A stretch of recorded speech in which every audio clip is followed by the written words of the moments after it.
Brought to you by V-Guard, co-powered by Sensodyne and Vimal. పలుకులలో kesari.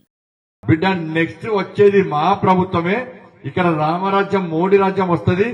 మేము ప్రభుత్వం Bharatiya Janata party ప్రభుత్వం ఏర్పాటు చేసిన వెంటనే ఫస్ట్ ప్రారంభోత్సవం చేసేది ఈ నిలువెత్తు బాబాసాహెబ్ అంబేద్కర్ విగ్రహం మేమే ప్రారంభిస్తామని చెప్పిన తర్వాత గజగజగజ వణికిన కేసీఆర్ మళ్ళీ వేయడానికి అప్పుడు నీ తాగిన నిషా మొత్తం దిగింది. పోయి మళ్ళీ పోయి అంబేద్కర్ విగ్రహం దగ్గర పోయి ఆధార బాధగా రాత్రి బౌలు చేసి ఇలా విగ్రహం కట్టాడు. నేను మాట్లాడకుంటే అంబేద్కర్ విగ్రహం కట్టబోతుండే కేసీఆర్ కట్టబోతుండే మళ్ళీ ఏం చేస్తుండే, ఇగో నాకు ఇప్పటిదాకా పిల్లల వరకు లేపినా ఇప్పుడు నాకు ఓడేస్తే విగ్రహం పెడతా అంటాడు. నాకు ఓడేస్తే విగ్రహం పెడతా కట్టాను కదా మీకు. ఈసారి ఓటేంటి డబుల్ బెడ్రూమ్ ఇస్తాడు, ఈసారి ఓటేంటి 3 ఎకరాలు ఇస్తాడు, ఈసారి ఓటేంటి రేషన్ కార్డు ఇస్తాడు, ఈసారి ఓటేంటి పెన్షన్ ఇస్తాడు. ఇచ్చిండి ఏమన్నా ఏమేక మీరు గట్టిగా గిచ్చి బీసి వేయడం మనం పంపిరలేదా?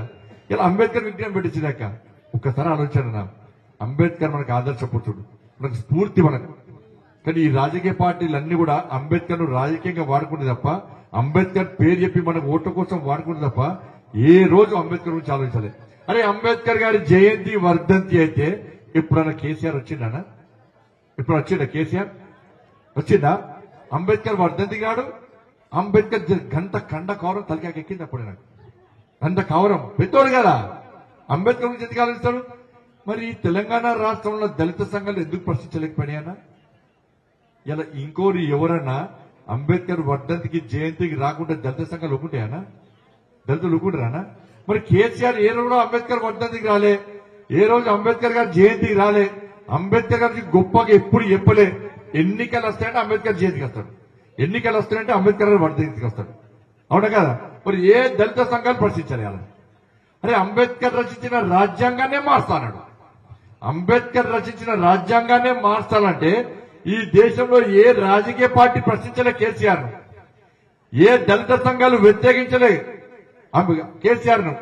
కానీ ఇవాళ మాత్రం ఎవడో అన్నాడట ఫాల్స్ అంబేద్కర్ రాజ్యాంగం.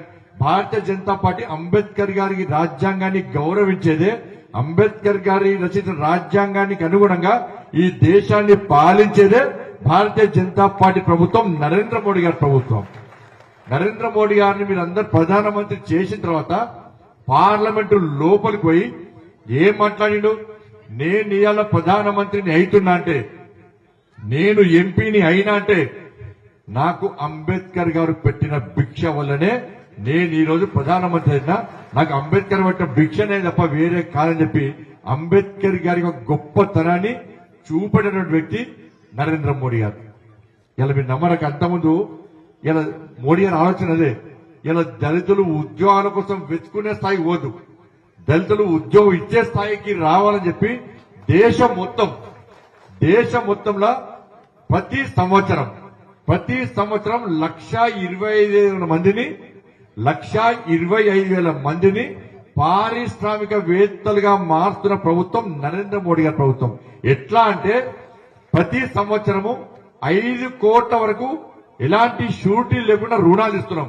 Brought to you by V-Guard, co-powered by Sensodyne and Vimal. పలుకులలో kesari.